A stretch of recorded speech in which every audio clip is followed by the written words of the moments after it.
So it's Oscar season, and every Oscar season that comes around, I'm like, I'm gonna watch all the Best Picture films. I'm gonna watch every single Best Picture film, and I rarely ever do. It gets hard. You know, it was easier when there were 5, and then of course they were like, hey, we can nominate 10 films. Ironically, there's only 8 films nominated this year, and in previous years there has been less than 10, and you're like, just fill the rest of the spots. Like, you could have put Incredibles 2 as a Best Picture nominee, and I would have been like, that makes sense, because that movie's awesome. Regardless. So, my goal for this Oscar season is to try to actually watch all 8 Best Picture nominees. And I enjoy doing like a little ballot to see how well I do. It's something that people do for fun. But in years past, it's a lot of watching half the nominations, doing some guessing, maybe doing a little reading, which I consider actually kind of cheating to read what people are thinking about who's going to win, who's not going to win. But it usually yields good success if you're really trying to cast ballots. But regardless, I'd like to really take all 8 films in this year.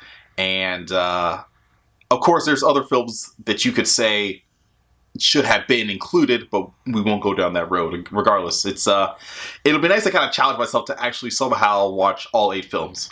So out of the 8, I've only seen 1 so far, which means I have 7 to go with an average runtime of 2 hours or so, 2.5. I've got 14 to 18 hours of Oscar films I need to watch between now and I believe early March. So I have only a month.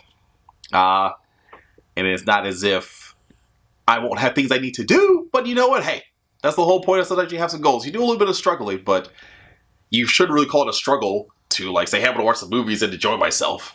I think the biggest struggle for me is that I usually have to watch a movie in a nice optimal setting where the lights are dim, and I'll put on like some 5.1 or 7.1 headphones to just get the full audio experience. But life is not always like that. So I think this time with the 7 films I need to watch, I'm going to just kind of take it however I can. So while everyone who makes a film doesn't say, hey, I can't wait for someone to watch this on a cell phone or an iPad, I might just have to do that based on my situation of, family, jobs, all these things. Not going to watch them at work. At least I don't think so. I'm kidding. I'm not going to watch them at work. But I may not be able to get the optimal watching experience I may not get the chance to do that to watch these other films.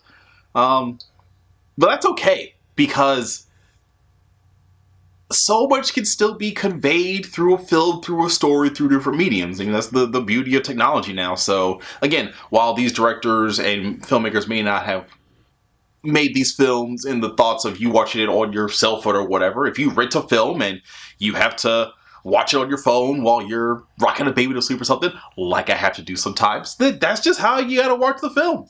So I'm gonna try to get through the other 7 films I need to watch, and I'm gonna just kind of relax on my optimal viewing experience, because it's life, and I just may not have the opportunity to make time to do so.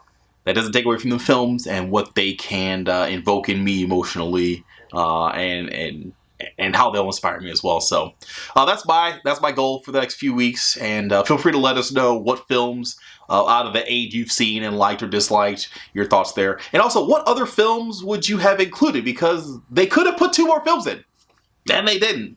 Again, Incredibles 2 probably should have been up there. I haven't seen Wreck-It Ralph. I'm going to be biased to say it could have been in there too. Why am I saying animated films? Because they're amazing. Incredibles 2 is amazing. But that's all.